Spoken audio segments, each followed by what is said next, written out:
Hello, I'm Jordan Whitaker, Professor of Esports at George Mason University. Thank you for taking the time to consider my lecture and discussion on diversity, equity, inclusion, and real-world implications of game design. Whether you're a player of a game designer, or a real-world person portrayed in a game, the power of gaming to shape our lives and community is immense. The gaming community includes countless individuals who experience some form of accessibility barrier, and therefore it's important for game designers to understand the gaming industry's needs for adapting games to be more inclusive. Although there has been some progress made, it's important to always strive for further improvements. Some games also face scrutiny for their culturalization flaws, meaning their cultural adaptation of content. And such flaws exist in such examples as portrayal of a nation in offensive or monolithic manners. Gaming is a deeply powerful tool to influence countless lives. Therefore, diversity, equity, and inclusion, or DEI, is a critical discussion to have when considering game design. Developers, esports organizations, participants, and spectators all play a role in promoting a safe and welcoming environment in which our culture and community may thrive. We will discuss many real-life examples over the course of this lecture and the issues which a lot of individuals face, and how they may be approached and overcome by game designers. In order to understand this discussion, we must first frame the issues. And first, we must cover a few definitions that are important: diversity, equity, and inclusion. Diversity concerns who is represented and the presence of differences. For example, there is ethnic diversity in the United Nations, which is a key characteristic, as 193 nations are currently represented in the United Nations. Equity is important as well.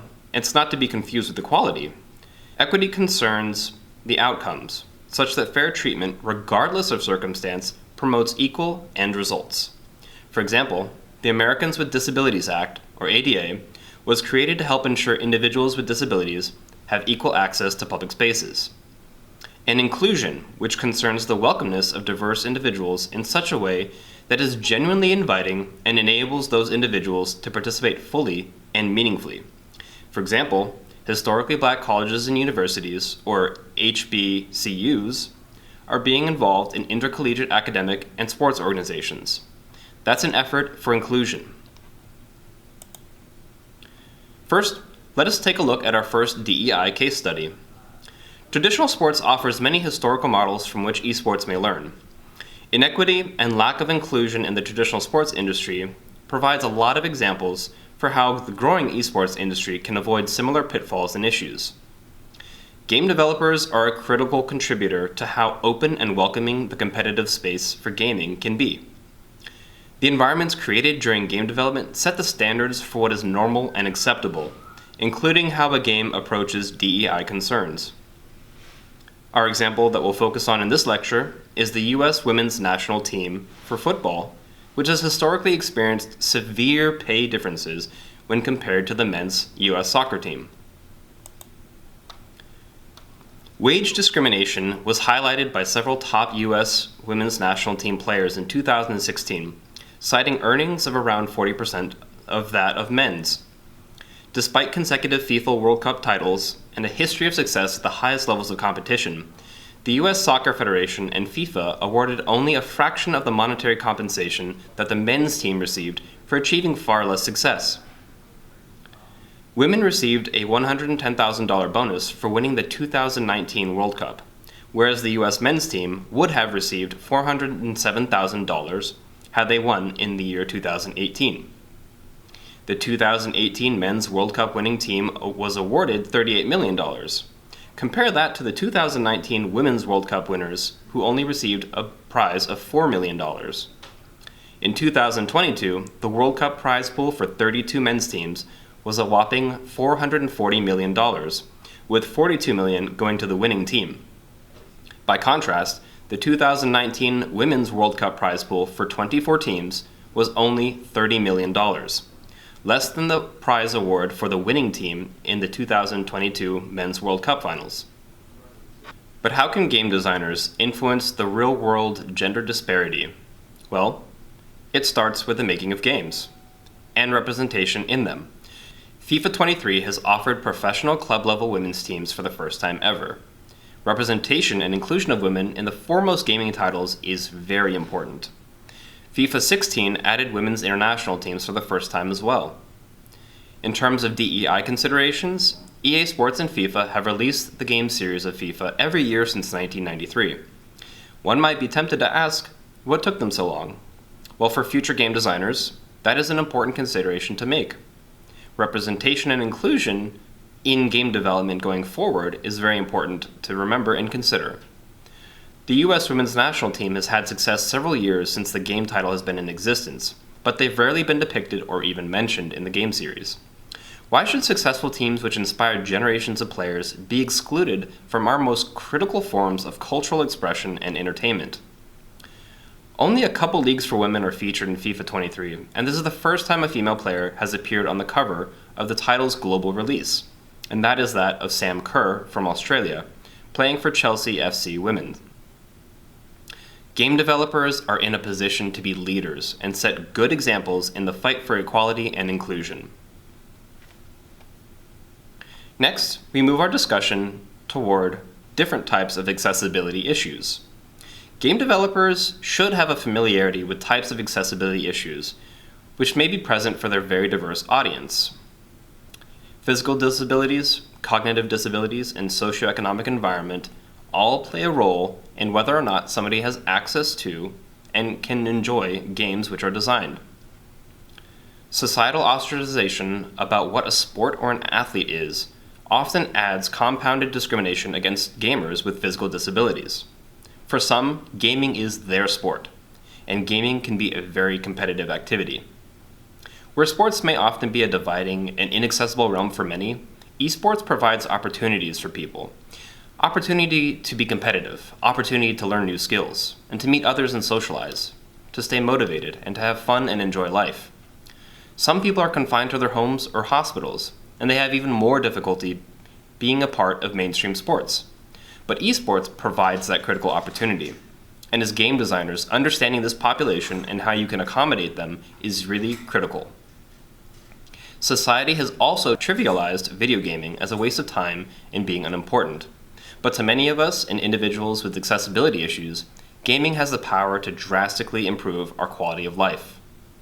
Specifically for this lecture, we'll be focused on deaf or hard of hearing individuals and how game designers can provide accessibility features to make their game enjoyable, even for folks who are experiencing this disability. Physical disabilities are extremely common in the gaming community, and folks who are deaf or hard of hearing make up a large portion of the gaming population. Being deaf or hard of hearing involves varying degrees of hearing loss, from mild, moderate, severe, or profound. And hard of hearing is mild to severe, whereas deaf is profound hearing loss, meaning very little or no hearing at all. Over 5% of the world's population requires rehabilitation to address their disabling hearing loss. Disabling meaning hearing loss greater than 35 decibels in the better hearing ear. Nearly 80% of the people of this 5% live in low to middle income countries. And because of this, they also experience socioeconomic issues. The example pictured here is that of Soleil Ewok Wheeler, who was recruited to join FaZe Clan's organization in 2019 at only 13 years old, and is a Fortnite player and content creator. She was the first female player and deaf player as well. She came out as transgender in October 2020, preferring the pronouns he and him. Ewok was very famous and popular and has garnered millions of views. And she's also deaf. But that didn't stop her from competing at the highest levels of competition. So what can game designers do to influence the games for those of the deaf and hard of hearing community? Well, there's a lot of common cost-effective best practices, including audio aids. Don't rely on singularly sounds for important gameplay and interface elements. Subtitles and closed captions are the most critical feature to help the deaf or hard of hearing community enjoy your games. Closed captions include other sound effects beyond dialogue and stay on screen long enough for readers.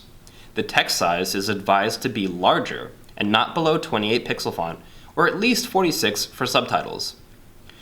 They also can't be overly dense, and must contrast and use different backgrounds so that individuals can read them.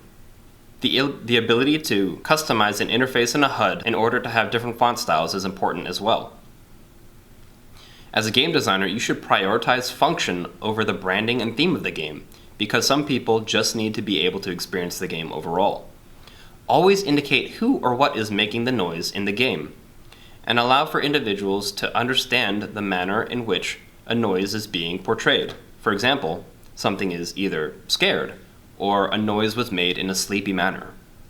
Add high contrast visual cues, symbols, shapes, shading, animation, directional indicators, and other factors for sounds and live visual changes, and other visual textures, among other cues to inform players of information being portrayed in a game.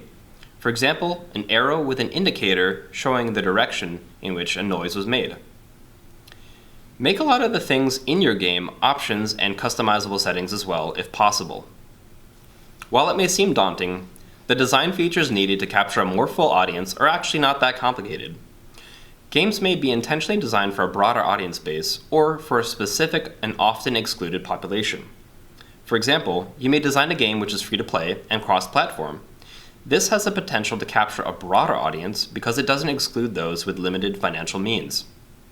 Another example is designing a game without complex mechanics to enable accessibility for those with muscular dystrophy. Instead of an overly complex game, you can opt for diverse elements within the game, such as 100 characters, but all of them have simple and basic abilities, along with a special, unique ultimate. It doesn't need to be that complicated.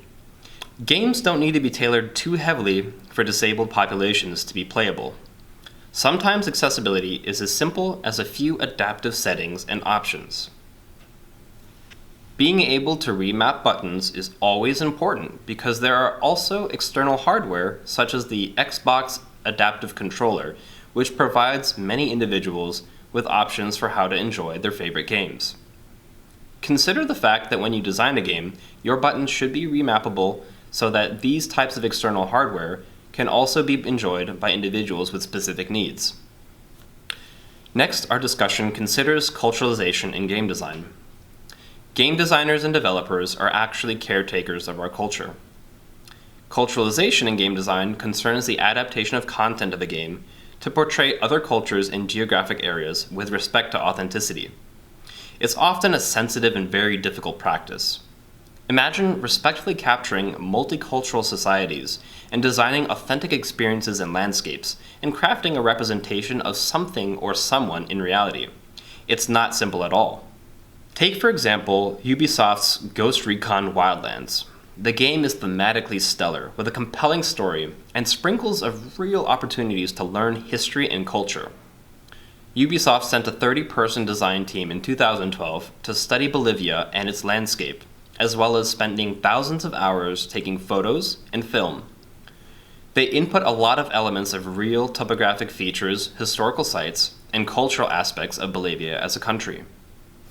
The plot of Ubisoft's Ghost Recon Wildlands is a basis in fictional reality about a powerful Mexico-based cartel known as Santa Blanca taking over Bolivia, inducing a world of narco-terrorism, politics and corruption, and the twisted use of Santa Muerte religion, as well as the cocaine drug trade, with U.S. dispatched Ghost Recon Special Forces sent in a joint mission to help stabilize the country and take out the cartel. Let us observe how the design team captured the reality of Bolivia's geographic and cultural features in the following slides. Here we see the Red Lagoon near Potosi, Bolivia, portrayed in real life, alongside a picture of it portrayed in the game. It is a remarkable rendition of the cultural aspect and historical site. Here we see two more examples that the design team captured and portrayed in the game. The Road of Death, which features 40 miles of cliffside major commuting roads, connects La Paz to Coroico.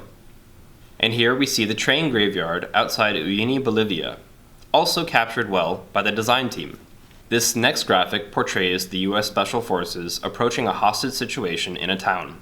As you can see, the graphics and realism is very immense and beautiful.